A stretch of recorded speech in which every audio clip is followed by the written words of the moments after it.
Nossa, tá baixinho. Peraí. Aqui.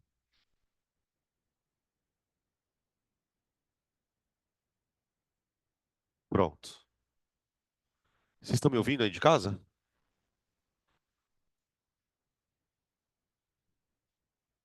Tá, beleza. Então vamos.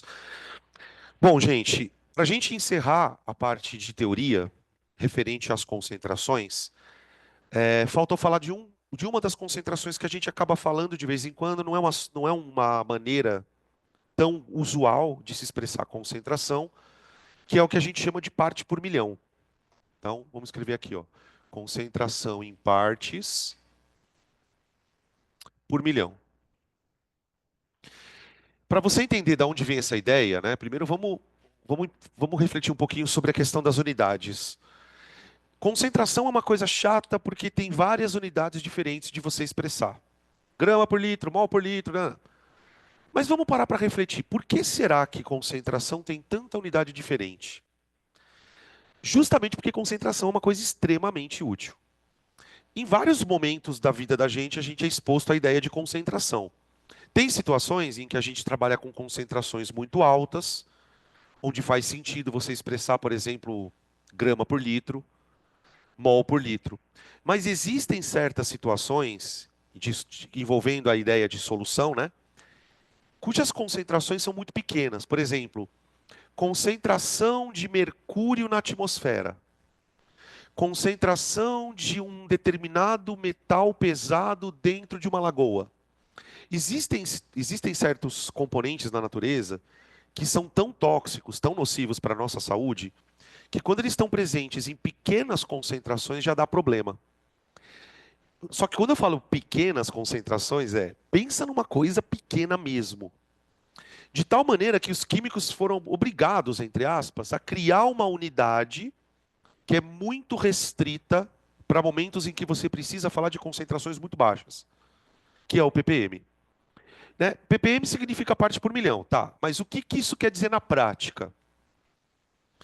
Se você sabe o que é porcentagem, gente, é só trocar 100 por 1 milhão que você tem o ppm.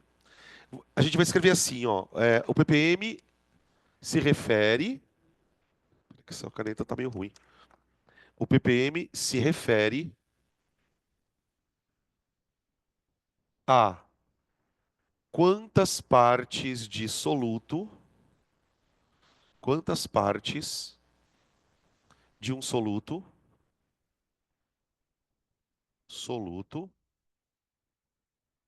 estão presentes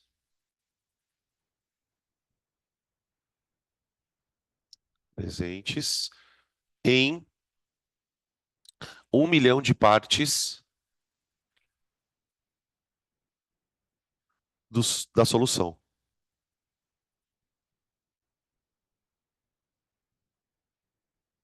Pronto. Tá? Se você pegar a definição de porcentagem e pegar a definição de ppm, é basicamente a mesma coisa. Se a porcentagem te diz quantas partes existem de soluto em 100, o ppm vai te dizer quantas partes existem em 1 milhão. Tá? Aqui vale a mesma regra da porcentagem. Eu posso ter ppm em massa, eu posso ter ppm massa volume, no volume, volume. Tá? Vamos pegar alguns exemplos aqui. Concentração de ppm em massa. Vamos colocar um exemplo aqui. Imagina que você está lendo lá um exercício de soluções e aparece esse dado aqui, ó. Sei lá, um determinado poluente muito tóxico, se estiver presente na atmosfera em quantidades superiores a 30 ppm, podem causar algum tipo de dano. Dizer que a concentração é 30 ppm em massa quer dizer que eu tenho 30 gramas do soluto em presentes em 1 milhão de partes, que nesse caso, como a gente está trabalhando com massa, essa palavra parte, ela adquire então a ideia de massa, tá? Então eu tenho 30 gramas de soluto presentes em 10 a sexta gramas de solução. Agora, o mais legal de a gente pensar que quando eu me dei conta disso, aí eu entendi o que era ppm de verdade. Ô, gente, quanto é isso aqui? 10 a sexta gramas. Cara, isso aqui é uma tonelada. É uma tonelada. 10 a sexta gramas são 1.000 quilos. 1.000 quilos é uma tonelada. Então, quando você fala, quando você expressa uma concentração em ppm, o que você está dizendo é, na prática, né? Quantos gramas tem de uma coisa em uma tonelada? Percebe como isso é uma concentração baixa? Imagina, por exemplo, sei lá, você precisar evaporar 1 tonelada de água para retirar uma substância dali, para retirar tipo 30 gramas. É nesse nível que a gente está trabalhando, entende? Não é uma coisa tipo 30 gramas por litro. Não é 30 gramas por 100. É 30 por 1 milhão. É muita coisa. Tá? Beleza. Então, na prática, se você quiser guardar a ideia, qual é o sinônimo de ppm em massa? É grama por tonelada. Tá? Ó. ppm em massa,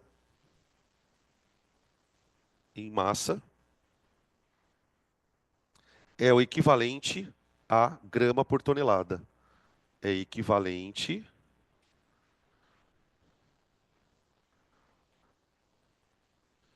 a grama por tonelada. Então, tipo, dizer 30 ppm é a mesma coisa que dizer 30 gramas por tonelada.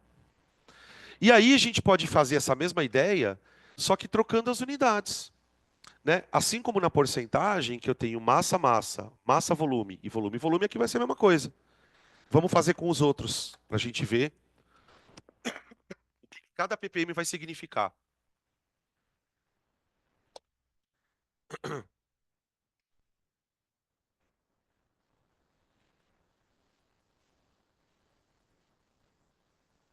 Essa daqui é a que mais aparece, ó. Quando aparece, né? ppm não aparece muito, não. Qual a diferença de eu falar 30 ppm em massa de 30 ppm massa-volume? No caso do 30 ppm massa-volume, eu estou dizendo que eu tenho 30 gramas de soluto em 1 milhão do quê?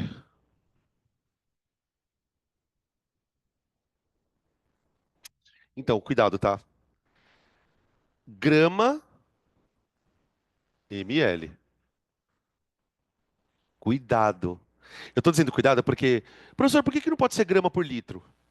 Porque litro não é uma unidade compatível com grama, em termos dimensionais. O que eu quero dizer com isso? A unidade compatível com grama é o ml. Você poderia escrever 30 quilogramas para 10 a sexta litros. Poderia, tá? Mas no geral a gente escreve grama por ml, por 10 a sexta ml. 10 a sexta ml são quantos litros? 1.000 litros. 1.000 litros? Pode ser? 1.000 litros também pode ser um metro cúbico? Então o que que é ppm MV? Tecnicamente, é grama por metro cúbico, tá? O ppm expresso em massa-volume, então vamos lá. ppm MV é equivalente, opa, equivalente a gramas por metro cúbico.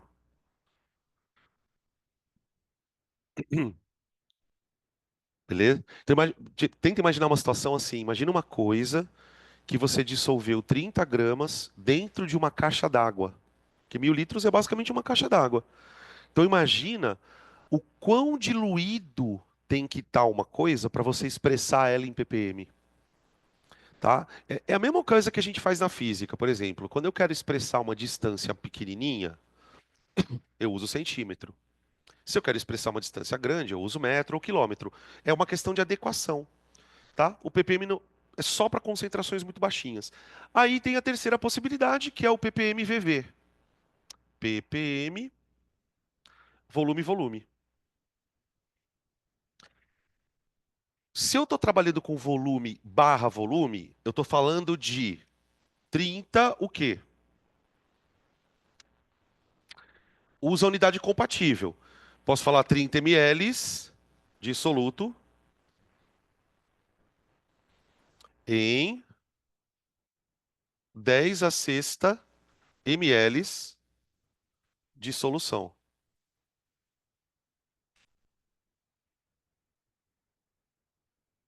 Geralmente a gente usa essa expressão em volumes, né? Quando o soluto e o solvente são líquidos. Quando o soluto é sólido, a gente prefere usar ele em gramas, tá? 30 ml de soluto em 10 a sexta. Seria a mesma coisa que mililitro por metro cúbico, né? Ó, 10 a sexta, a gente acabou de escrever isso aqui em cima. Isso aqui equivale a 1 metro cúbico. Então, quando você expressa a concentração em volumes, você está expressando quantos ml de uma coisa tem em 1 metro cúbico da solução, tá? ppm em volume é equivalente lente a mililitro por metro cúbico,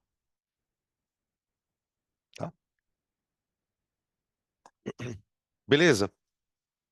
Vamos trabalhar. Vamos trabalhar. Soluções. 81.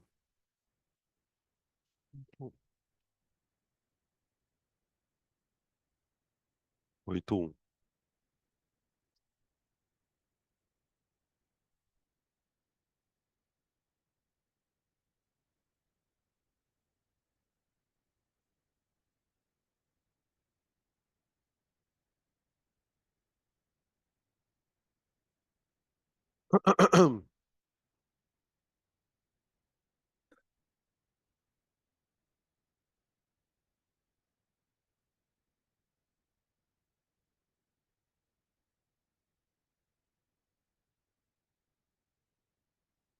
Vocês vão ver que a gente quase nem usa muita fórmula, tá? A gente vai tentar resolver tudo na medida do possível com regrinhas de três, tá?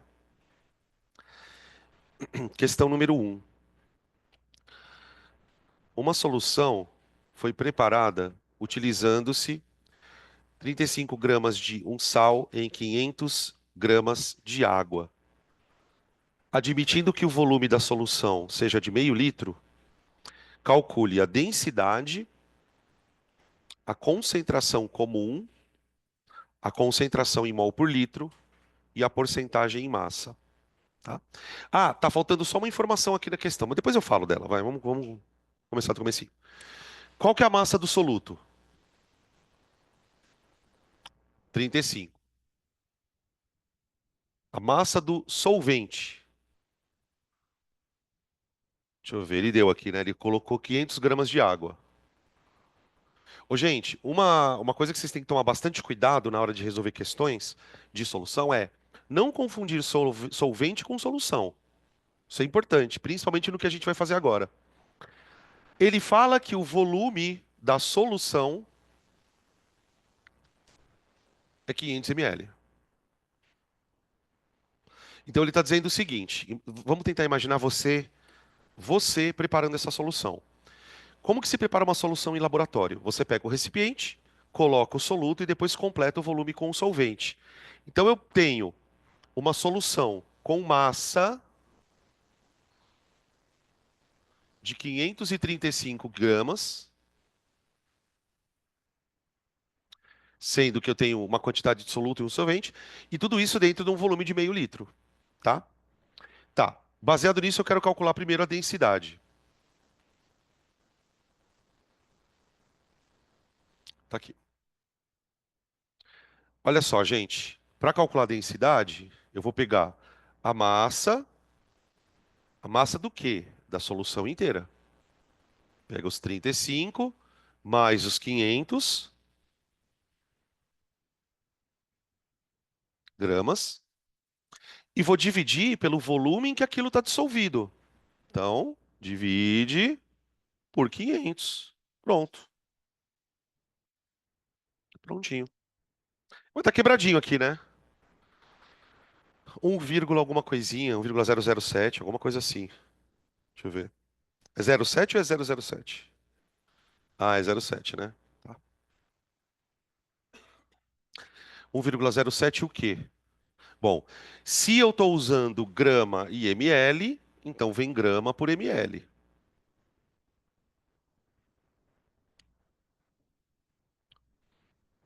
Ô, gente, olha para a densidade dessa solução. Bem próxima da água, né? Ela está só um pouquinho mais densa que a água, justamente porque eu não tenho água pura, tá? Toda solução aquosa, ela vai ter uma densidade um pouquinho maior que a água, evidentemente, tá? Mas bem próxima. Quanto mais diluída for, né? Porque essa solução ela é bem diluidinha, ela vai ter ela vai ter uma densidade mais próxima de um, tá? Então, esses dois dados aqui, ó, o fato dela ser uma solução de baixíssima concentração e a densidade dela ser próxima da água, já explica bastante essa relação dos dois. Agora ele quer a concentração comum. O que que eu lembro sobre concentração comum? Se você lembrar isso, já é o suficiente. A concentração comum, ela tem que dizer quantos gramas tem por litro. Quantos gramas de soluto estão dentro de 1 litro de solução? Então vamos lá. O que que a gente sabe da nossa solução? Que eu tenho 35 gramas de soluto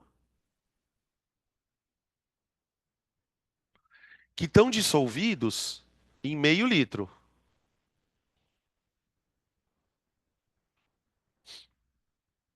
de solução. Qual vai ser a massa do soluto por litro? Tá aqui, ó. Tá bom? Se eu tenho que ter 35 gramas para cada meio litro, então em 1 litro eu vou ter 70 gramas de soluto. Pronto, achamos a concentração. Eu acabei de descobrir que a concentração é 70 gramas por litro. Então, gente, se você não quiser usar fórmula, pensa sempre assim. Toda vez que o cara pedir a concentração em grama por litro, o que que ele está querendo que você descubra? Quantos gramas tem 1 litro?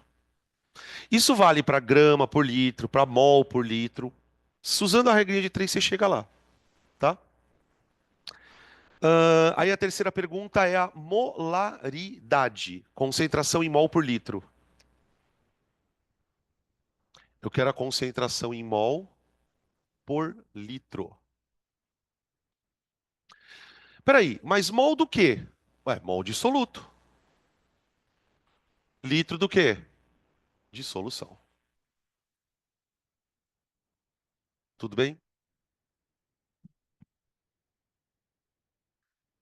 O que está faltando aqui para eu fazer essa questão? Está faltando a massa molar, né? Vamos escolher uma massa molar, vai. Hum, vou botar 70 gramas por mol, pronto. Para ficar fácil de fazer conta.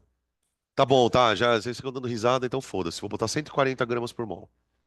Não mudou nada, né? Suponha que o nosso sal tenha 140 gramas por mol de massa, vai. Como é que eu descubro quantos mols tem por litro? Simples. Se a gente acabou de achar que a concentração é 70 gramas por litro, é só passar isso aqui para mol. Pronto. Ó, um mol do nosso pseudo-sal, né? Ele tem 140 gramas. Quantos mols eu teria num sal para 70 G? Tá vendo? Opa, meio mol. Então, pro nosso composto aqui, né, que eu não sei nem quem é, quando você falar 70 gramas por litro, é a mesma coisa que falar meio mol por litro. É a mesma coisa. E aí, gente, só uma outra coisinha também que eu queria comentar. Às vezes, essa expressão mol por litro, ela aparece assim, ó. Não estranhem, tá? Ó. Isso aqui é o símbolo de mol por litro, tá? Não confundir só com o mzinho minúsculo, tá? Que isso aqui é mol. Isso aqui é mol por litro, tá? O que que acontece com alguns alunos? Como esse símbolo aqui não é tão conhecido, às vezes o aluno tromba com isso aqui de vez em quando e acha que isso aqui é mol, mas não é, é mol por litro, tá bom? Ou o que a gente chamava na minha época, né? Molar. A gente falava assim, na época que eu estudava, meio molar, que é o nome da unidade, tá? Agora não usa mais. Fechou? Porcentagem em massa. Ah, essa é tranquila. A porcentagem em massa, dissoluto ou dissolvente? Deixa eu ver o que ele falou. Ele não falou nada, né? Deve ser dissoluto. Então eu vou dizer que 535 gramas corresponde à massa tanto da água quanto do soluto. Então, isso aqui é 100%. 35 vale X.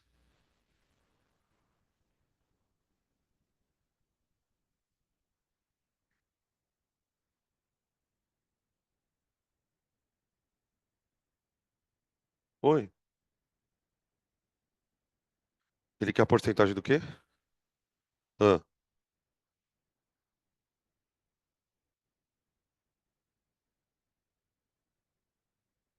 então, por que não, né? Porque, ó, vamos lá, porcentagem não é a parte pelo todo. Todo. O que que é o todo? Sacou? Tá? Por isso eu ponho sempre o 100%. Ó, gente, aqui deu aproximadamente 6,5%. Aproximadamente 6,5% em massa. Tá? Isso seria do soluto, evidentemente é do solvente ao restante. Tá aí.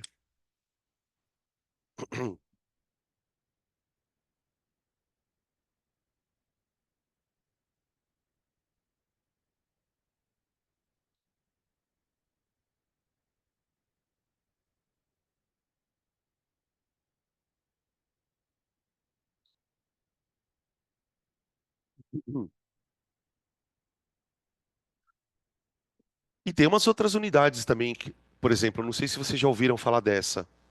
Normalidade. Alguém já ouviu essa unidade? Normalidade.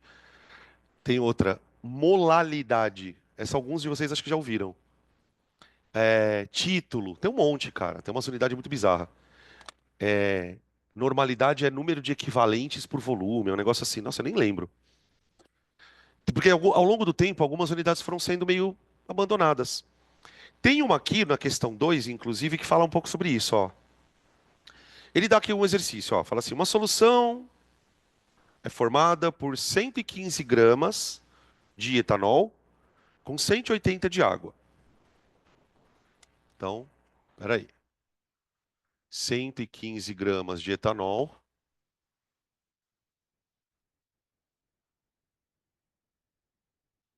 e 180 de água.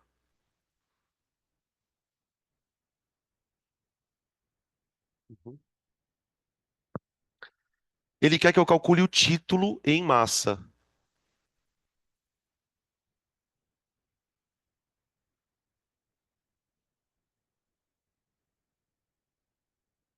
Gente, olha que coisa chata isso. Ah, professor, o que que é título em massa? Título em massa é a mesma coisa que porcentagem, só que sem ser por cento. Vou explicar melhor. Eu quero calcular o título em massa da solução, tá? Bom, a minha solução inteira é 115 mais 180. Então eu vou escrever assim, ó, 295G, que seria a massa de tudo, equivale a 100%, certo? Só que no lugar de 100%, eu vou colocar assim, ó, 1. Assim como 115x, tá bom? Ô, gente, observa com atenção essa regra de 3 e compara essa regra de 3 com a última que a gente fez ali na questão, ó. O que que elas têm de diferente? Só tem uma coisa diferente. Uma hora eu estou expressando a porcentagem em porcentagem, outra hora eu estou expressando a porcentagem em número absoluto. Né? Do ponto de vista de fração, o que é 100%? Um inteiro. Então, sabe uma maneira de você entender o que é título em massa sem confundir muito? Troca a palavra título por fração. Pronto. Fração em massa. Porque vai ser exatamente isso que eu vou achar aqui, ó. 295x igual a 115. Ó, pronto. Vai dar um número tipo 0,1.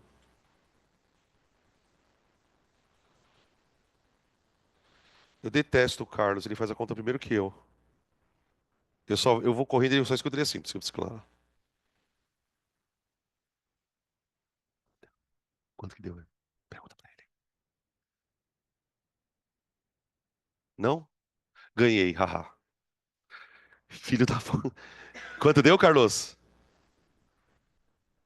Ah!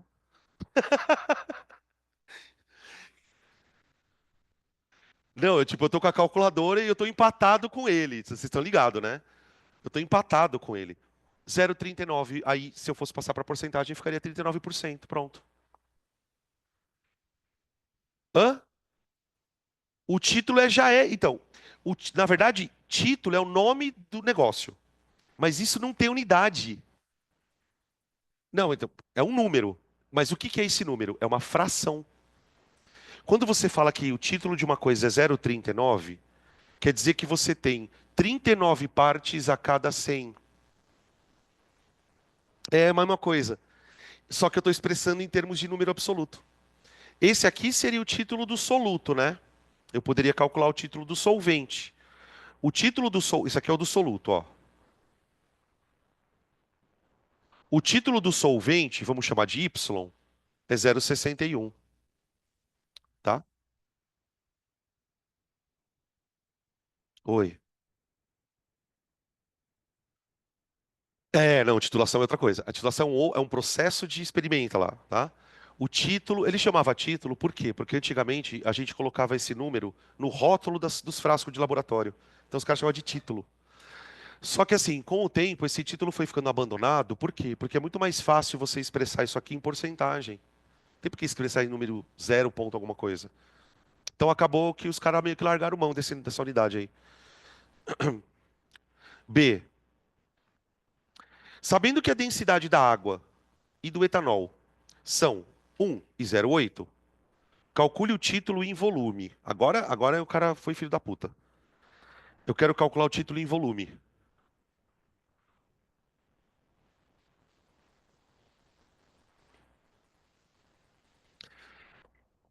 A conta é a mesma, só que agora eu vou ter que fazer com o volume. Título em volume.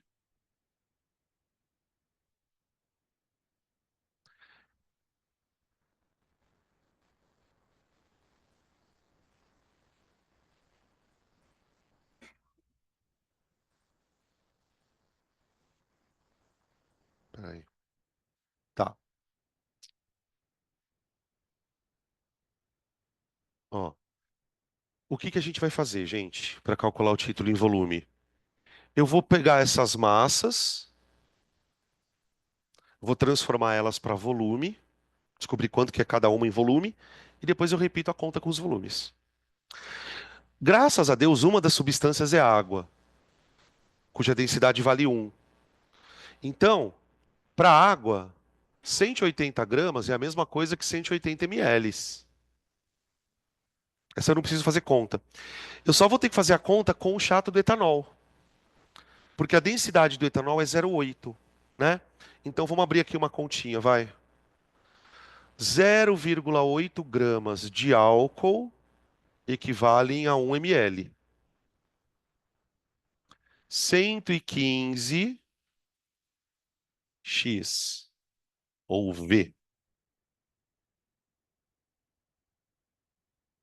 115 dividido por 0,8. É a mesma coisa que dividir por 8 sobre 10. Vezes sobre 0,8.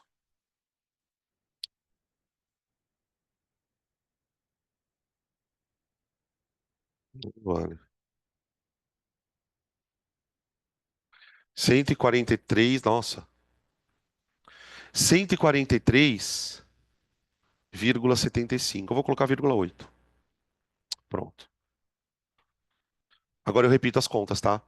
Com os volumes, né? Então, peraí.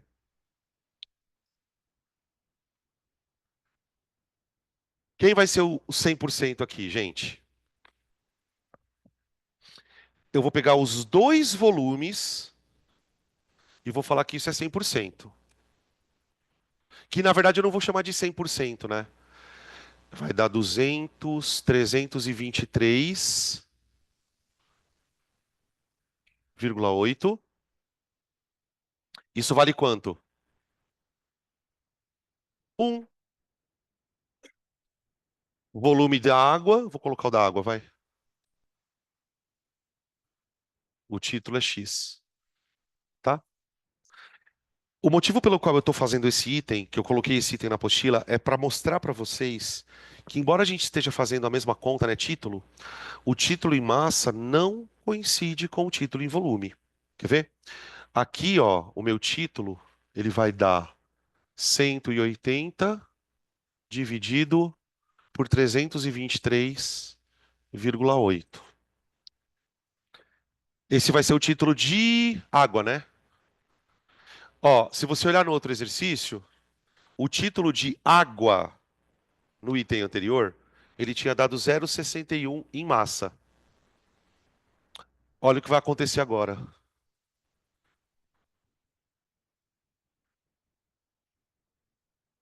Não estou nem escutando. 0,55. 0,55. Viu? Esse aqui é o do solvente. Solvente. Tá bom? Vocês sabem explicar por que que isso acontece? Por que que o título em volume não é a mesma coisa que o título em massa? Isso é culpa da densidade. Como a densidade de. A única densidade que é 1 para 1 é da água. As outras coisas têm densidade ou maior ou menor que a da água. Então, na hora que você mistura tudo, dizer que volume é igual a massa não vai rolar mesmo, tá? Beleza. Aí no item C, ele quer que eu faça a mesma coisa, só que em mol. Quais as frações em mol de álcool e água? Quais as frações em mol? Ó, eu vou fazer de um jeito bem bitolado, tá? Ó.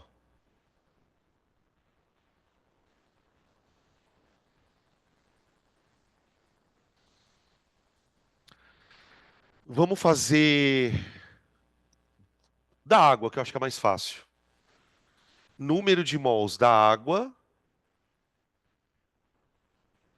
Quantos mols eu tenho de água? 10, né? 10 mols. O número de mols do etanol.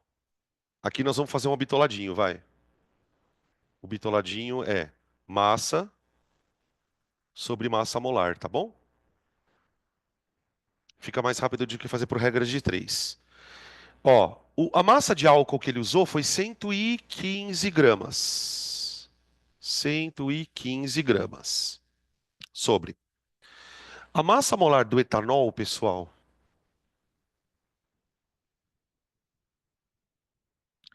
aqui, ó, C2H5OH, 24, né, que são dois carbonos, mais 6 hidrogênios, então dá 30, mais 16, então vai dar 46. Dá uns dois e pouquinho, né? Dois e, dois e meio, certinho? Não certinho, mas quase, né? Tá bom. Dois e meio mol. Pronto.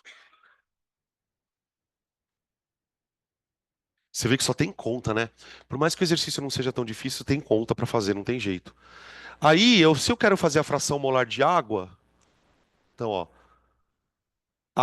o número de mols total é 12,5.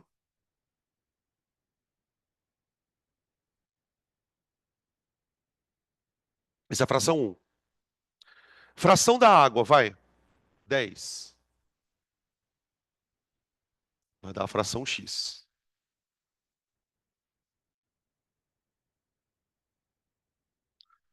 2,5 vezes 4 sobre 2,5 vezes 5 pode ser? Pode. 4 quintos dá 0,8?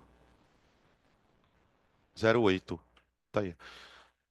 Aqui também não tem unidade, tá? Porque é mol dividido por mol, tá? 80% dos mols equivalem à água. Então esse aqui é o solvente. É muito curioso pensar o seguinte, né?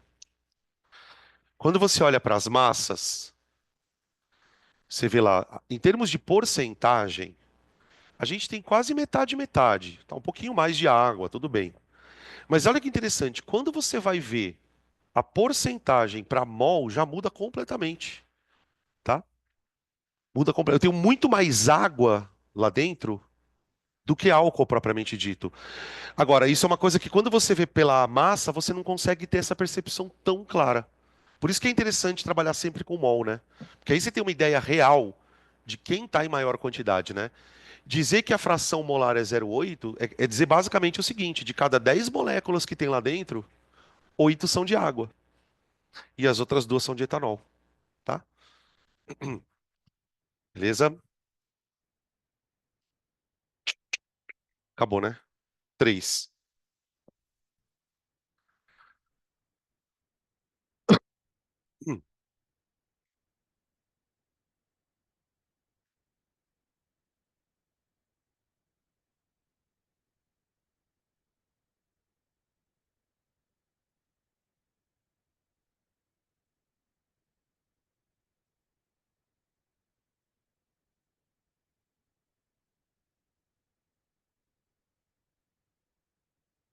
3.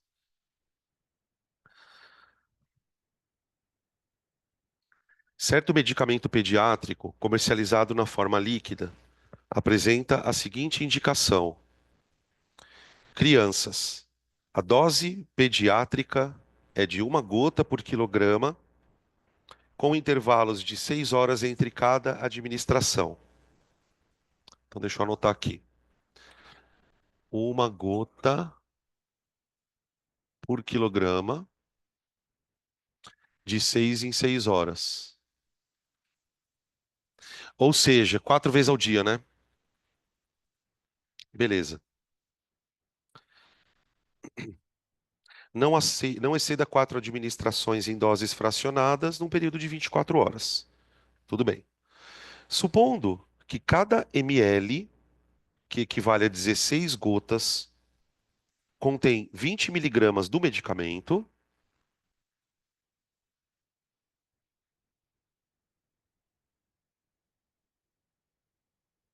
Então, pelo que eu entendi, ele está tomando uma solução, né?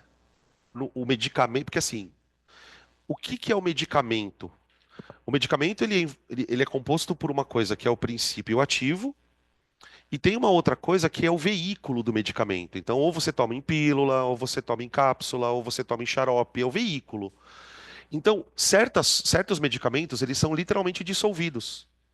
Então, gente, isso aqui é uma solução. Eu posso dizer o seguinte, ó, qual é a concentração do princípio ativo dentro da solução? 200 miligramas por ml, tá? Então a concentração do medicamento é 200 miligramas por ml de medicamento. Então, por exemplo, vamos imaginar que esse medicamento fosse uma injeção. Se o cara puxa de lá de dentro do medicamento 3 ml, ele está puxando 3 vezes isso aqui de fármaco, tá? Beleza. Aí ele pergunta assim: qual é o volume máximo em ml que uma criança de 20 quilos pode ingerir? Quantos ml eu dou para uma criança de 20 quilos? Bom, gente, cada quilo é uma gota, né? Então, para uma criança de 20 quilos, nós teremos 20 gotas. Gotas. Só que a pergunta não foi quantas gotas. A pergunta foi o quantos ml a criança pode tomar do medicamento de acordo com as características ali. Bom, eu sei o seguinte: cada 1 ml de medicamento que a criança toma, ela está tomando 16 gotas. 16 gotas. Ele quer em um dia? Deixa eu ver. Ah, não, em cada administração. Então, se ele quer em cada administração, então eu vou usar aqui 20 gotas mesmo. Né? Porque se eu for colocasse para um dia, aí seriam 80 gotas, tá? Isso aqui é um volumezinho V. 20 sobre 16. Dá 4 vezes 5, 4 vezes 4, 1,25 ml. Tá bom. B. Agora sim. Qual é a massa máxima em miligramas que a criança pode ingerir em 24 horas? Ó, eu acho que o jeito mais rápido de fazer é com as gotinhas. Quer ver, ó? Olha só para isso aqui. Você pode fazer com ml também, tá? Mas eu acho que com a gota fica mais fácil. Cada vez que a criança toma 16 gotas, ela está ingerindo 200 miligramas do princípio ativo. Só que, como a criança toma 20 gotas 4 vezes ao dia, então, ao longo de um dia inteiro, acumulado, ela vai tomar 80 gotas. Se ela vai tomar 80 gotas, a quantidade de medicamento é X, proporcional. Só que é 5 vezes maior que 16, gente. Tá bem? 5 vezes a dose de 16 aqui. Então a massa vai ser 5 vezes maior que 200. 200 vezes 5, que dá 1.000 miligramas. 1 grama, ou 1.000 miligramas.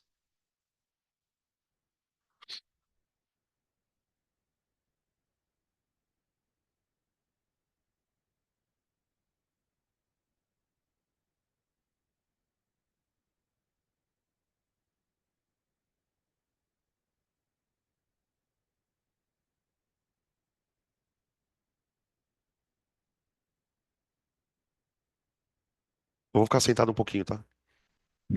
Minha perna tá doendo.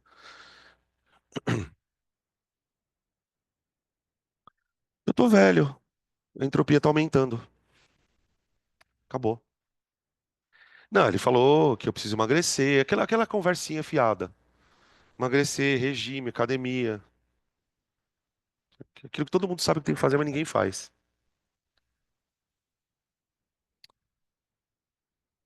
4. Puta, esse 4 aqui é o inferno.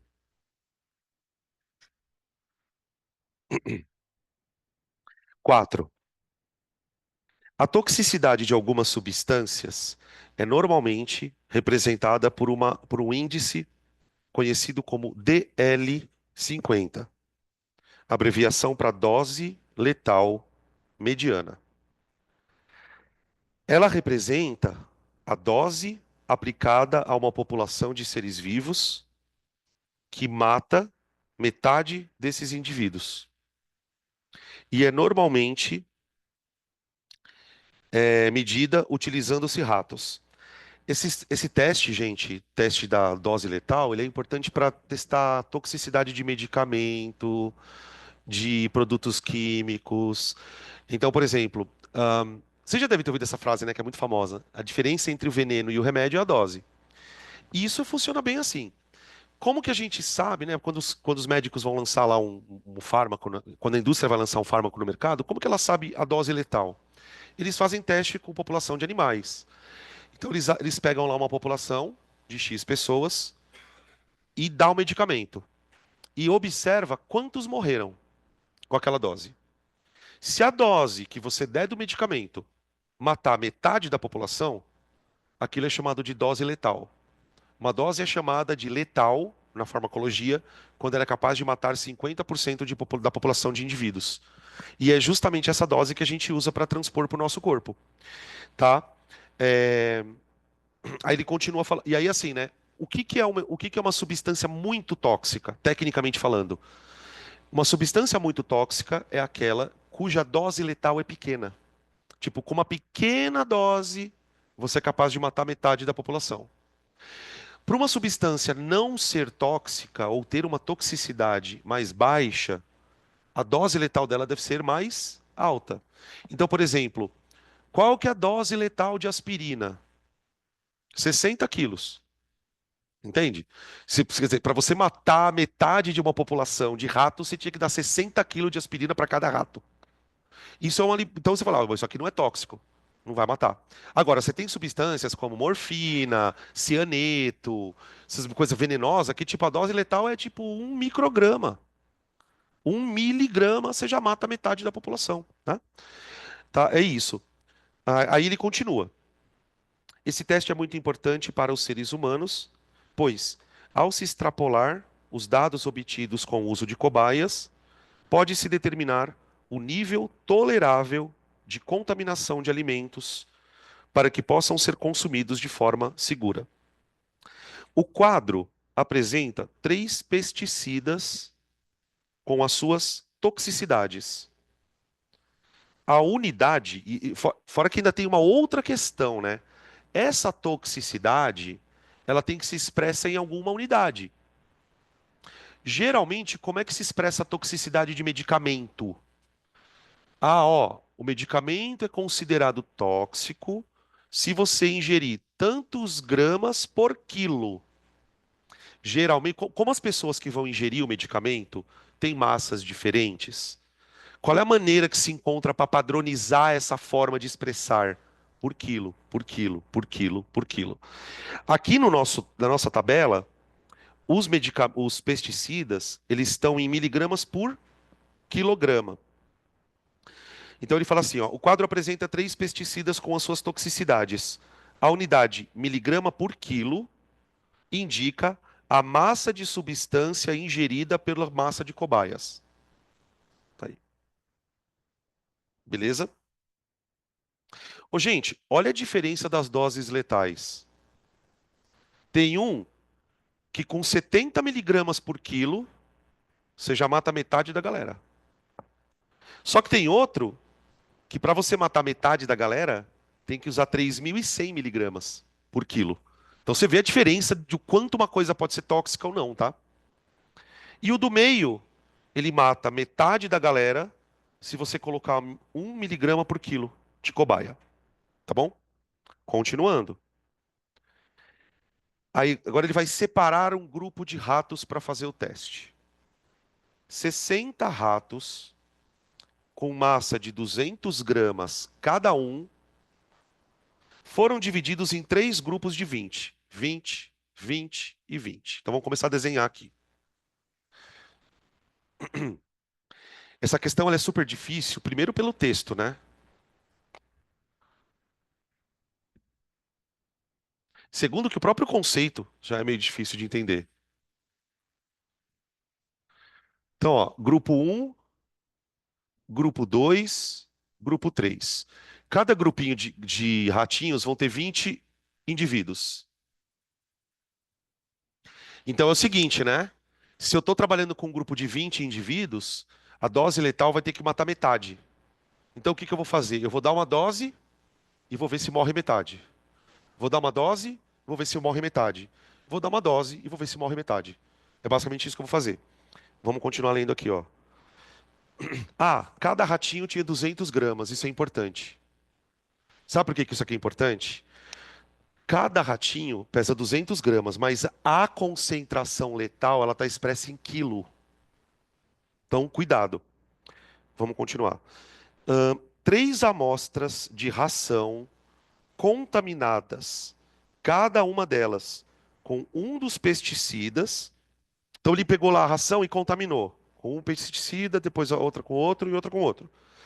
Cada uma dessas amostras foi contaminada com um dos pesticidas indicados no quadro, na concentração de 3 miligramas por grama de ração.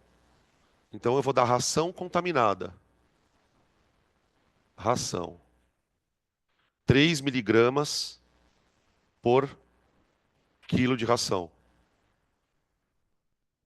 Aqui também, ração, 3 miligramas por quilo. É por grama? Perdão, miligrama por grama de ração. E aqui também. Então, em tese, pessoal, vê se vocês conseguem entender a lógica do problema. Ele está dando 3 rações envenenadas, entre aspas, né? E as 3 estão com a mesma concentração de veneno. Só que cada uma tem um veneno diferente. É isso que ele está falando. Tá? Em uma delas, ele colocou os 20 ratos para comer essa ração contaminada, com um dos fertilizantes, depois o outro e o outro. Continuando. Cada ratinho consumiu 100 gramas de ração. Nossa, é muito foda essa questão, cara. Parece questão de prova de farmacologia, viu? Aí ele pergunta: qual ou quais desses grupos terão a mortalidade mínima de 10 ratos? Ou seja, qual deles foi atingido a dose letal?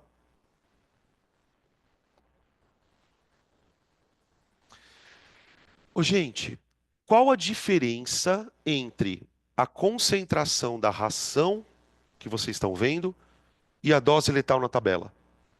Na ração, a concentração está em miligramas por grama de ração, não é? Na tabela, a toxicidade ela está em miligrama por quilograma de rato, não de ração.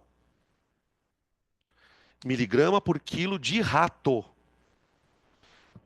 É claro que, tipo, bom, imaginar um rato de 1 quilo, né, velho? Tá, como é que basicamente o que que eu tenho que fazer? Eu tenho que pegar essa unidade aqui e transformar nisso e comparar com a tabela. Então vamos lá, vamos começar pensando assim. A ração tem muita conta aqui, pessoal, que a gente faz de cabeça, tá? Não fica fazendo muita conta, senão você não termina nunca a questão. Quando o ratinho come 1 grama de ração, ele está comendo 3 miligramas de veneno. Se ele comer 100 gramas de ração, quanto que o ratinho está ingerindo de veneno? 300 miligramas, não é? Ó, 3 miligramas para 1 grama de ração.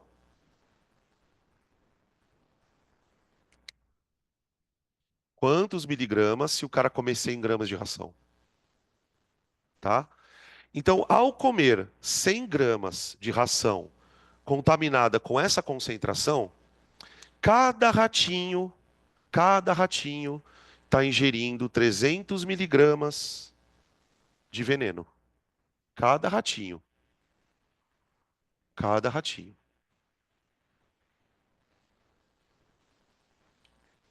Tudo bem? Quando esse veneno entrar no ratinho, os 300 miligramas que ele comeu, eu vou usar uma expressão que não está muito certa, mas vocês vão entender a ideia. Esse medicamento vai se dissolver pelo ratinho. Ele vai se distribuir pelo ratinho inteiro. O ratinho pesa 200 gramas. Vamos descobrir quanto tem por quilo. Porque a hora que eu descobrir quanto tem por quilo de ratinho, aí eu comparo aqui. Então, ó, cada 200 gramas de rato está contaminado com 300 miligramas do veneno.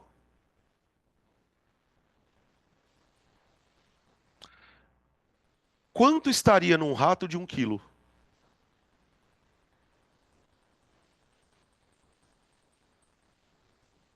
Tá bom?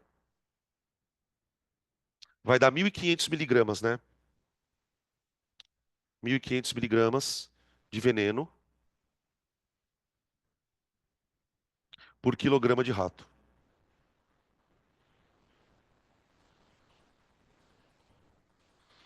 Então, todos os ratinhos que comeram essas rações, eles vão estar com uma quantidade de substância no corpo de 1.500 miligramas por quilo. Agora eu olho que valores estão abaixo disso.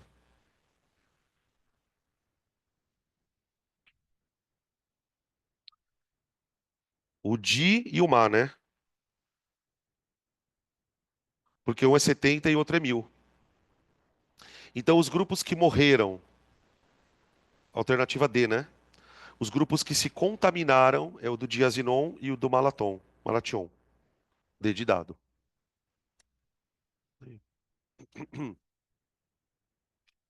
Oi. 1.000 gramas, aonde? Aqui, porque na tabela, a dose letal que está na tabela não está em miligrama por quilo, entendeu? Por quilo de rato. Por isso eu usei o 1.000 aqui.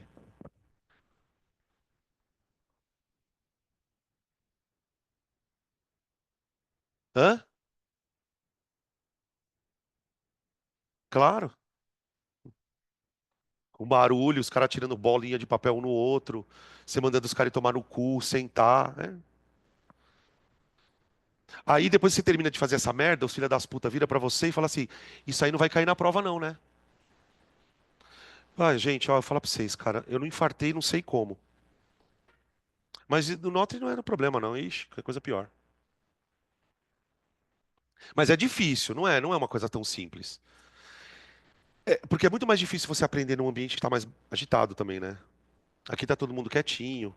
Vocês estão fazendo cara que estão entendendo tudo. É, mas, outro estranho também. Só tem exercício louco aqui. O 6, o 5, perdão.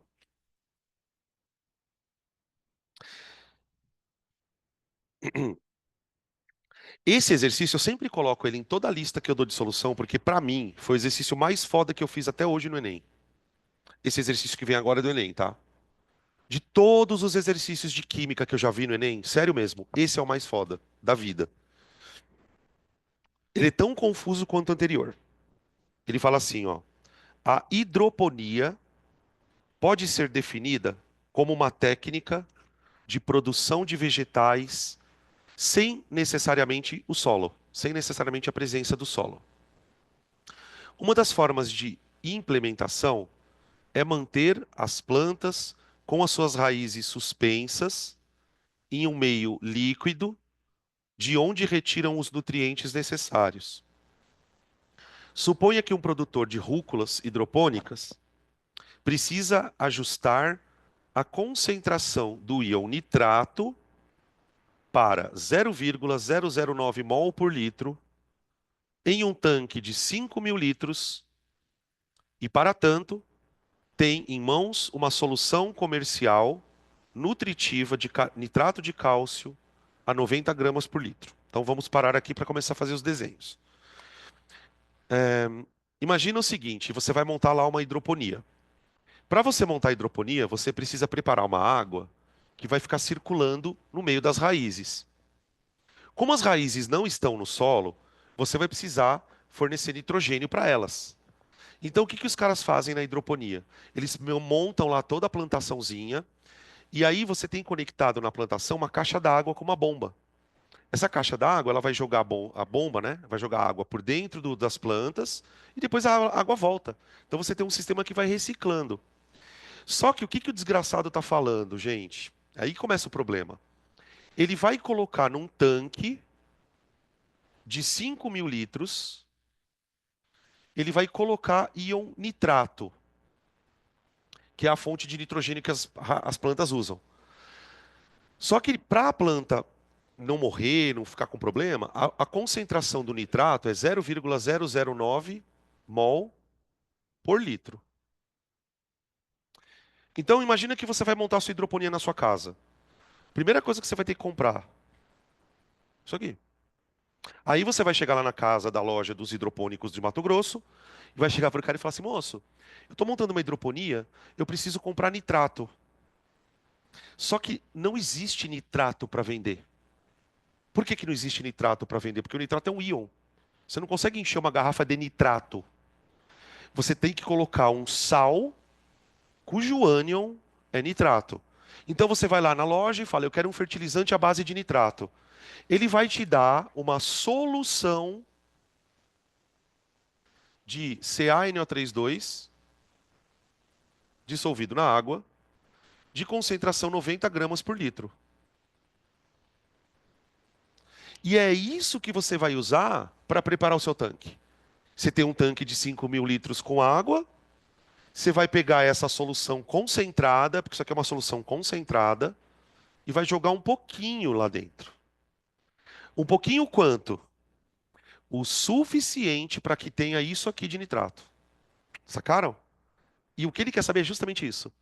Quanto é que eu tenho que colocar dessa solução no tanque para atingir? Quer ver, ó? Ele fala assim. Acho que eu me perdi aqui. Aqui. Hum, ele deu as massas molares, né, do cálcio, bababá, bababá, bababá, bababá. Qual o valor mais próximo do volume da solução nutritiva em litros que o produtor deve adicionar ao tanque? Então ele quer saber quanto disso vem aqui.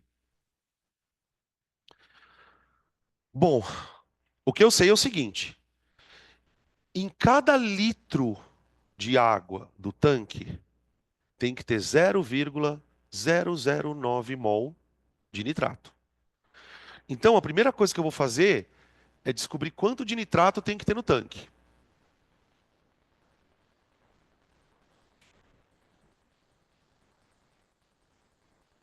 Ó, a cada litro tem que ter isso.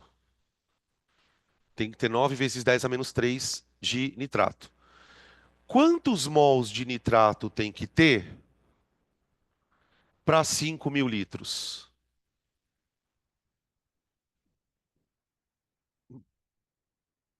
Tá bom?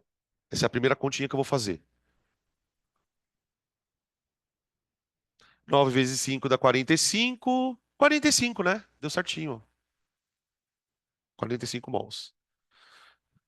Ah, então, ó, já deu uma clareada. Quanto eu tenho que usar de solução? O suficiente para conseguir despejar dentro do tanque 45 mols de nitrato.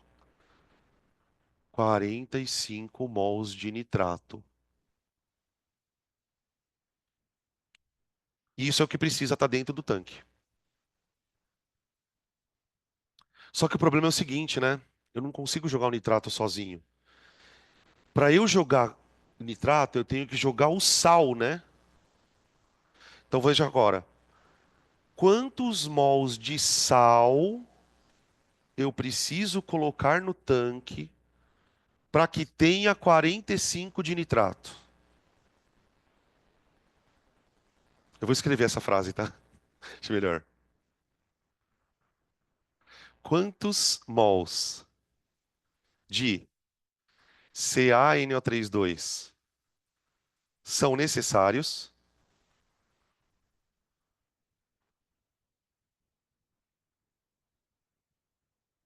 para obtenção de 45 mols de nitrato?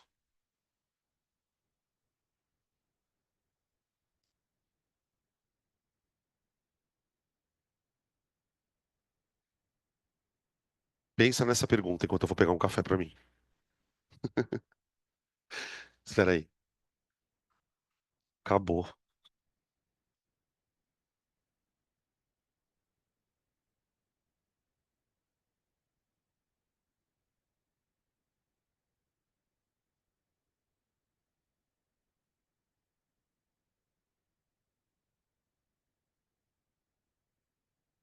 E aí, maninho, tudo bom? Puta, não acredito. Que merda. Acabou o café.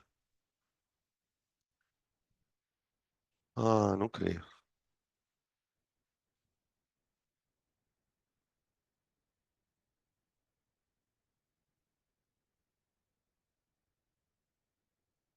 Quanto deu? Nossa, tá falando com as paredes. E aí, parede, você fez? Fiz. Quanto que deu a sua? 22,5. De vocês também deu 22,5? Como é que eu faço essa conta, gente? Essa pergunta ela é um pouco até difícil até de entender. Vamos pensar assim, ó. Eu quero jogar nitrato lá dentro. Para jogar o nitrato, eu tô jogando isso aqui, não tô? Só que, ó, repara na fórmula desse negócio. Cada vez que você jogar um desse aqui no tanque, quantos nitratos estão vindo? Peraí que a câmera ela perdeu o zoom, né? O que que aconteceu, será?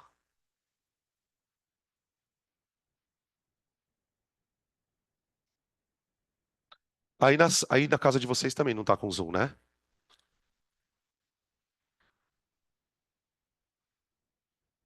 Já sei. Era só um pouquinho. É só dar um peteleco nela que ela volta. É, dessa vez eu acho que ela não voltou, não.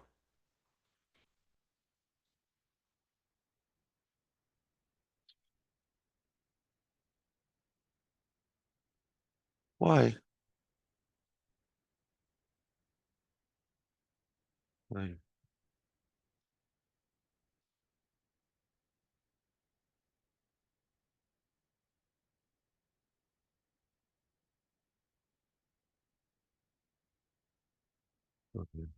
Ah, agora ela tá resetando.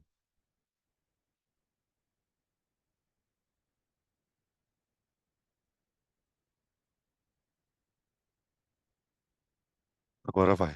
Vamos ver. Aí, agora me pegou, acho. Pronto.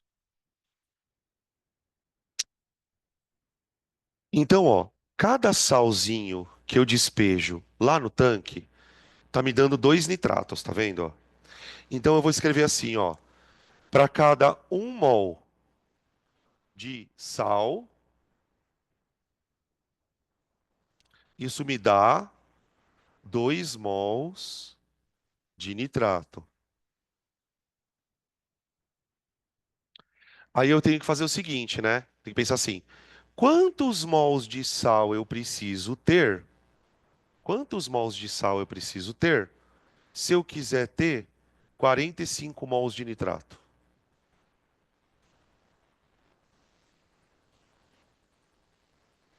Tá bom? Percebe que se fosse um outro sal, por exemplo, se fosse esse sal aqui, ó, gente, nitrato de sódio, aí seria 1 para 1, tá? Isso vai depender da fórmula do sal. Então, para você conseguir a quantidade de nitrato ideal, você vai ter que despejar lá dentro 22,5 mols de nitrato de cálcio,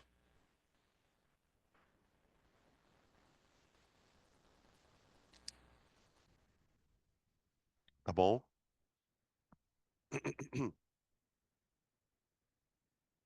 E agora? Por isso que eu falei, esse aqui é muito foda. Agora eu tenho que pensar assim: eu estou jogando o nitrato de cálcio que eu comprei lá na loja na forma de uma solução. Percebe uma coisa aqui, ó? Quando ele fala que a solução é 90 gramas por litro, significa que se eu jogar 1 litro do fertilizante aqui dentro, cada litro que eu jogar aqui dentro, eu estou jogando 90 gramas de sal. Vamos descobrir quanto que é isso em mol. Na verdade, a gente pode fazer de dois jeitos. Ou você descobre quanto é isso em mol, ou você descobre quanto é isso em gramas. Tanto faz. Mas, de qualquer maneira, eu vou precisar ainda por cima calcular a bendita da massa molar do cara. Nesse exercício, o cara que montou a questão devia estar muito puto, sei lá com o quê. Porque ele não deu nem a massa molar do sal, que é uma coisa que normalmente o Enem dá. Ele costuma dar pronta. Então vamos lá. Cálcio, 40. Ô, gente, eu tenho dois nitratos aqui, ó. Então é 14 vezes 2, 28. Mais 6 oxigênios, tá? Dá 96. 9, 10, 11. 100, 124. 164 gramas mol. Mol, tá bom? Isso é um mol.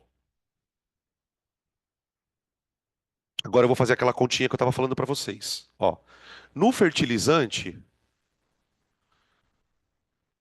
no fertilizante, o que que nós temos? Cada 1 litro de fertilizante me dá 90 gramas de sal. Aí olha a conta que eu vou fazer, gente.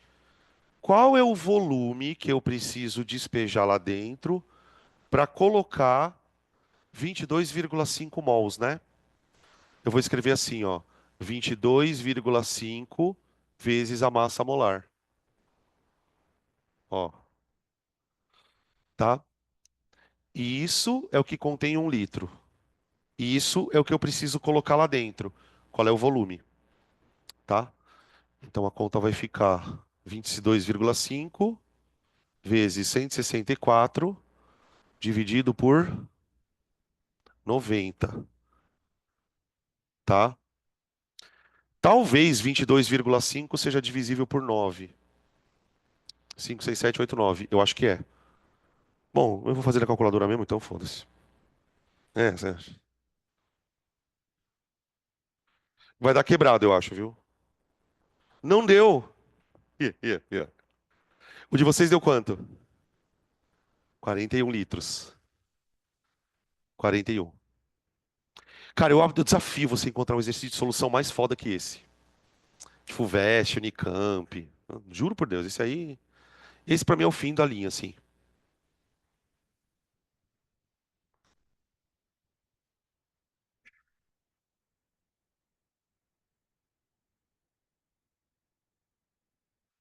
O que que tem? É, eu usei pra descobrir quanto eu tinha que colocar de nitrato lá dentro. Isso, tá?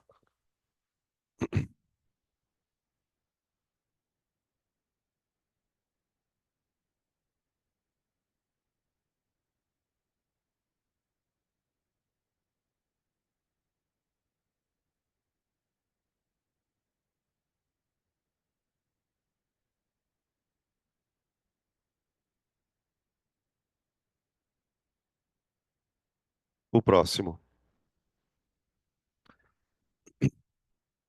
A utilização de processos de biorremediação.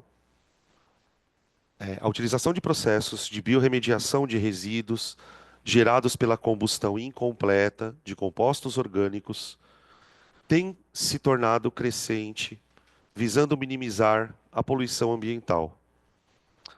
Para a ocorrência de resíduos de naftaleno, ele começa o exercício falando em processos de biorremediação de resíduos gerados pela combustão. Quais são os resíduos gerados pela combustão? Cara, tem um monte. Queimou hidrocarboneto, você vai produzir um monte de coisa, que vai contaminar solo, vai contaminar água, vai contaminar ar. O que que é biorremediar? É de alguma maneira tentar fazer algum processo para diminuir a toxicidade daquele ambiente, tá? Isso é biorremediar. Aí ele fala assim: para a ocorrência de resíduos de naftaleno, só para a gente lembrar, tá? O naftaleno, pessoal, é um hidrocarboneto do tipo aromático que tem dois ciclos benzênicos, assim, ó. Ele é assim. Esse composto, gente, é utilizado no refino da gasolina, ele é utilizado na indústria petroquímica, ele é usado em um monte de coisas. Só que ele é uma substância extremamente nociva. Não dissolve na água, acumula no solo. Isso vai ter um efeito cumulativo na cadeia alimentar, porque os organismos vão absorvendo aquilo, né? Já era. Esse é o naftaleno. Ele fala o seguinte: para esse poluente, as legislações limitam que as concentrações são de 30 miligramas por quilo em solo agrícola. Então, isso aqui pode ter no máximo 30 miligramas por quilo no solo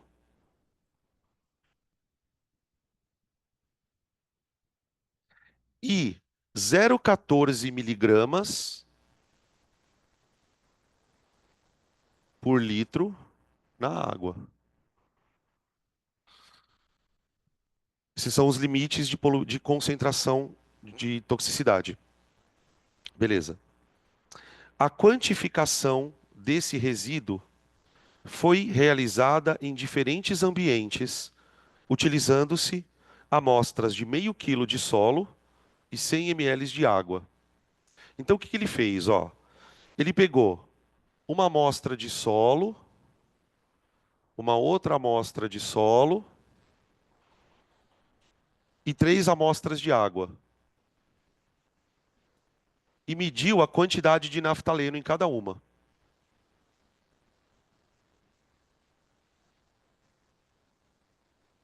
Tá? Outra coisa que ele fala, para determinar a quantidade de naftaleno no solo, ele usou 500 gramas de solo. E para determinar a toxicidade do naftaleno na água, ele analisou amostras de 100 ml.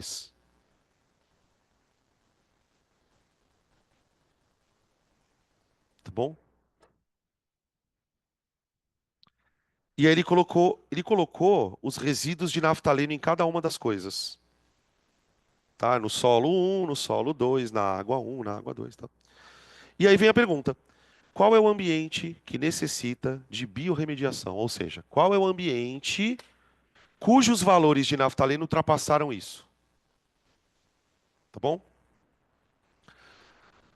Ô, gente, esquece um pouco a tabela. Vamos calcular quanto tem que ter de naftaleno nas amostras. Isso é fácil de fazer.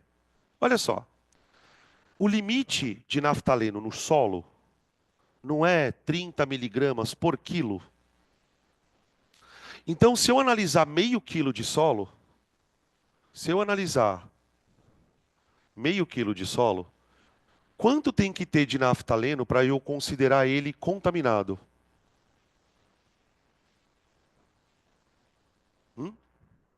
15, 15, 15 miligramas. Vê se tem algum dos solos aí com quantidade maior que 15 miligramas. Já achei. É o 2, né? Porque, ó, dá uma olhada no solo 2. No solo 2, ele colocou assim, ó, 20, 10 a menos 2 gramas de naftaleno, não é? 2, perdão. Isso não é 20 miligramas?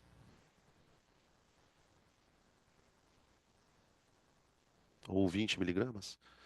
Ó, o limite tolerado é 15 para meio quilo. Se o solo tem 20, contaminado, tá? Os outros três, você faria a mesma coisa.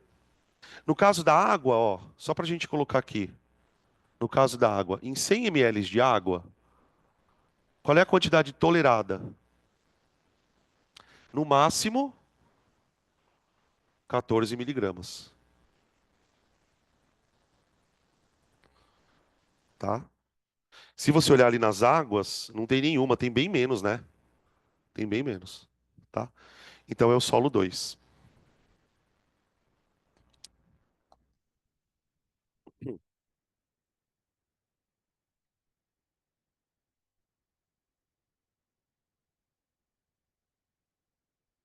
Ficar sentado 2 minutos, tá?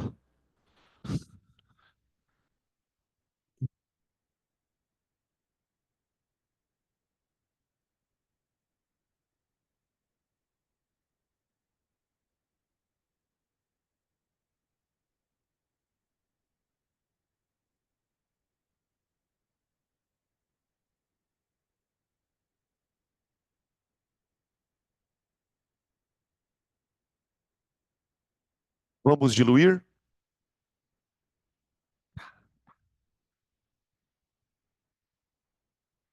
Quero acabar o conteúdo até maio.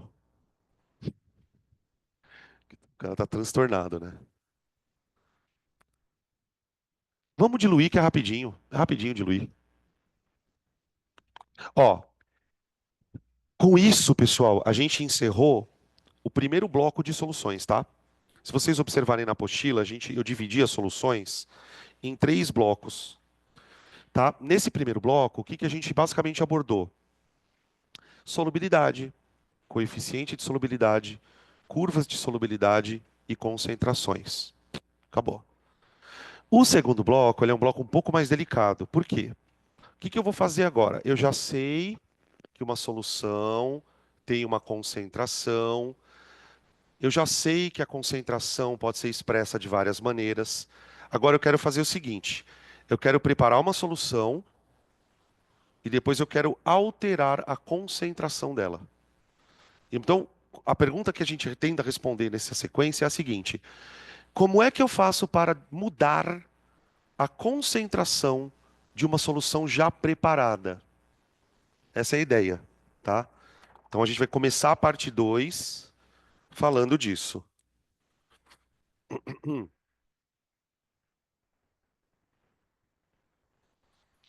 Procedimentos laboratoriais. Procedimentos laboratoriais com soluções.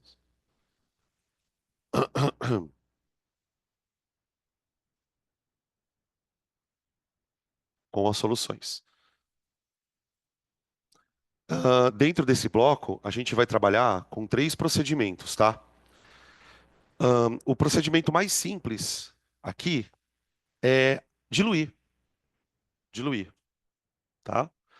O segundo procedimento que a gente vai estudar é você, por exemplo, pegar uma solução preparada com uma concentração determinada e misturar uma outra solução com uma outra concentração. Isso também é uma maneira de você alterar as concentrações, tá? E depois o terceiro passo é o mais foda, que é a história da titulação, tá? Que é reagir uma solução com outra. Então, resumindo, o que que eu posso fazer com uma solução uma vez que ela já está pronta? Diluir, misturar, titular. São as 3 coisas: diluir, misturar, titular. O que que cai muito? Titular. Porque envolve estequiometria, tá? Então, assim, em um exercício de titulação, gente, tem uns 4, 5 meses de teoria. Por isso que eles gostam muito de cobrar titulação. Tá? Vamos começar com a diluição. Diluir. Gente, diluir a solução é um processo bem específico. É você diminuir a concentração porque adicionou solvente. Tá? Diluição consiste na diminuição da concentração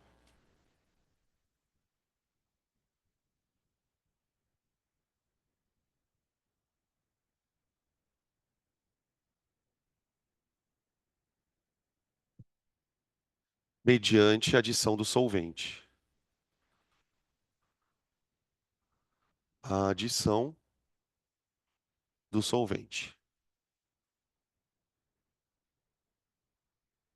Ok? Então, assim, embora o procedimento em si ele é simples. Pegar a solução pronta, colocar o solvente e pronto, acabou. Só que como que isso aqui vira um exercício de vestibular? O que que a gente observa quando você vai fazer a diluição na prática, lá no laboratório? A primeira coisa que você observa, que talvez seja a coisa mais intuitiva, é a seguinte: quanto mais solvente eu coloco, menor a concentração fica. Então aqui me parece existir uma relação inversamente proporcional. Por que que é importante você perceber isso? Porque se você percebe isso, você consegue estabelecer uma relação entre quanto de água você quer pôr e quanto de concentração você quer atingir. A concentração da solução diluída vai ser alcançada dependendo do quanto você puser de água. Então existe aqui uma relação entre as concentrações. Relação entre as concentrações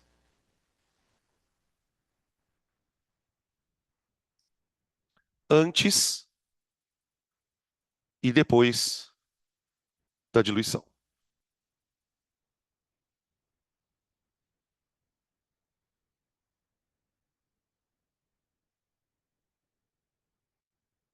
Tá? Uma vez que a gente domina essa relação matemática, o probleminha ele vai acabar se tornando bem simples, tá? Vamos ver como é que a gente chega nessa relação.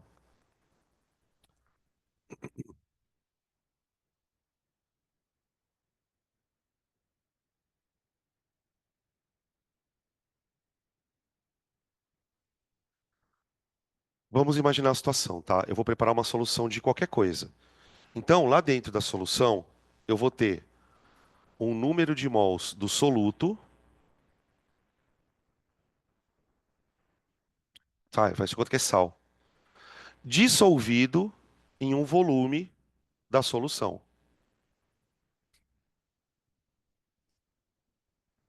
Então, preparei a solução, tá? Ô, gente, você concorda comigo que se eu pegar o número de mols do soluto e dividir pelo volume da solução, eu tenho a concentração dela? Então, a partir do momento que você prepara uma solução, você sabe quanto você usou do soluto, você sabe o quanto você usou de água. Então, você tem, no final das contas, uma concentração inicial.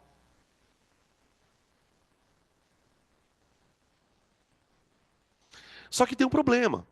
Para você fazer a diluição, você tem que colocar mais água. O problema é que quando você coloca mais água, o volume aumenta.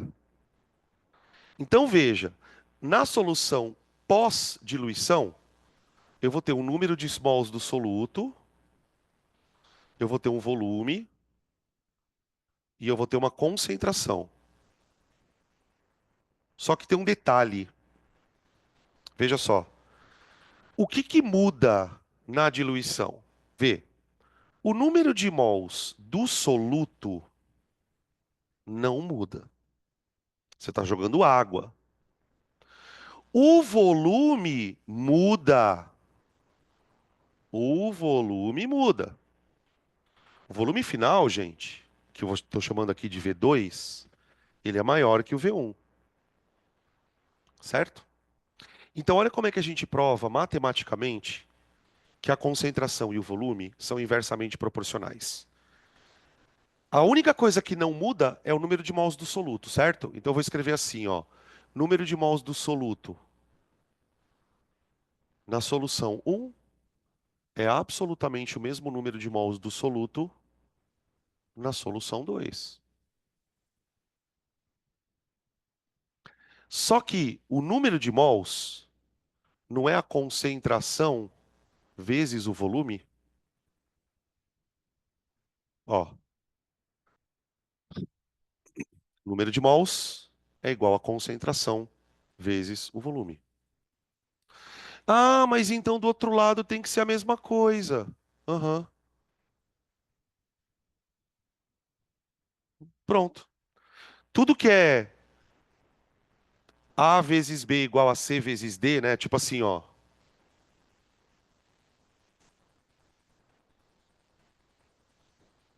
Ou,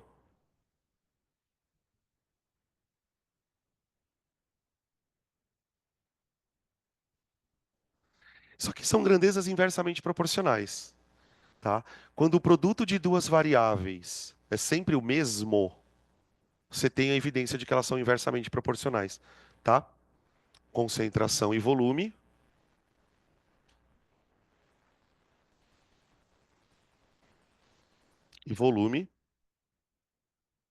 são inversamente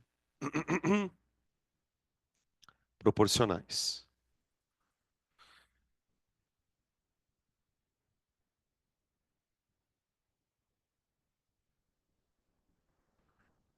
Gente, não esquece essa frase, porque ela vai te ajudar a resolver 90% dessas questões de cabeça. O que eu quero dizer é o seguinte, por exemplo, suponha que quando você vai fazer uma diluição, você tem lá uma solução, tá? Eu quero diluir. Mas vamos supor que para diluir, eu aumente o volume, sei lá, 5 vezes. Esse, esse, esse valor de volume que aumentou aqui, ó, muitas vezes ele é chamado nos exercícios de fator de diluição. Vou colocar esse lembrete aqui, tá bom? Fator de diluição, pessoal, significa quantas vezes você quer diminuir a concentração e, obviamente, para isso, quantas vezes você tem que subir o volume, tá? Então, numa solução de fator de diluição 5 significa ela foi diluída de 1 para 5. Então, para eu fazer a diluição, eu tenho que quintuplicar o volume. Tudo bem?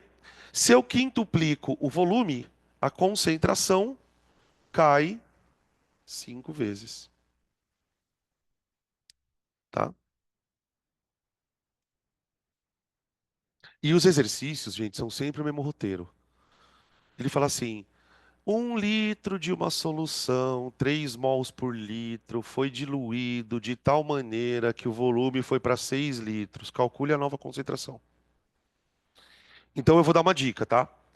Toda vez que você ler um volume, um exercício de diluição, antes de sair fazendo isso aqui, vê se você consegue fazer de cabeça. Na maioria das vezes, você bate o olho no volume, você já descobre quantas vezes o volume aumentou, automaticamente você descobre quanto que a concentração diminuiu, tá? Quer ver? Dá tempo? Como que tá aqui? Deixa eu ver. Dá. Eu vou fazer só um aqui pra gente brincar juntos. Vou pegar um exemplo.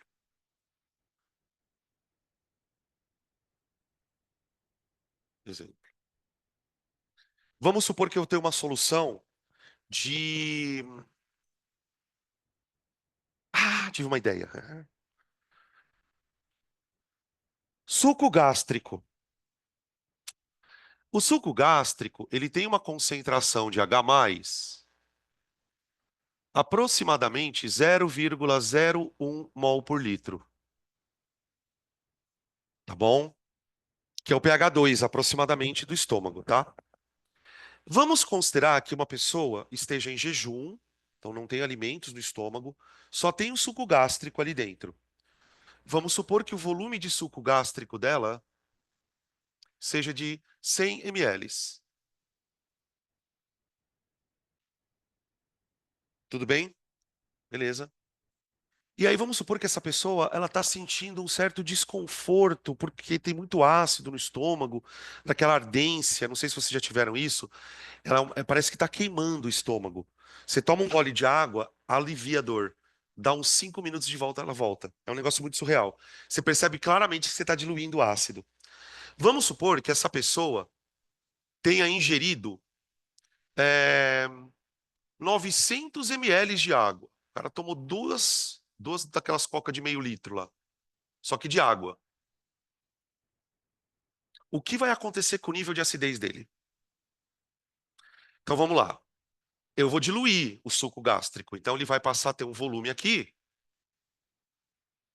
de. Ele já tinha 100 mais 900, ganhamos 1000 ml.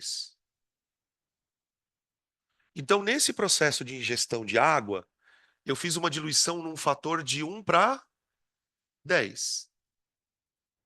Fator de diluição de 1 para 10.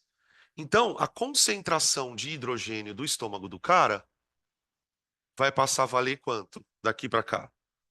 0,001 mol por litro. Sem fazer a conta. Ah, mas como que você tem certeza, Danilo? Porque a concentração tem que ser dividida por 10. Essa é a característica de um sistema de grandezas inversamente, tá? Então, ó que louco isso. O volume do estômago do cara foi de 100 para 1 litro. O pH foi de 2 para 3. Quando você tira o log aqui, né, você chega no pH, tá? Beleza? Agora, em termos de concentração, o nível de acidez do cara ficou 10 vezes menor. De fato, o estômago ficou 10 vezes menos ácido por conta da diluição aqui, tá? Beleza? Ou ele te dá a concentração final e pede o volume, ou ele te dá o volume final e pede a concentração. Tá bom? Beleza? Acho que vamos parar por aqui, tá bom? Eu vou deixar para fazer os exercícios na próxima aula. E aí eu desenvolvo mais teoria, diluição, mistura e titulação, tá? Eu já não tô mais conseguindo ficar em pé. Hã? Ontem tava bom, mas já tá piorando de novo. É só ficar muito tempo em pé que. Ai. Tchau, gente.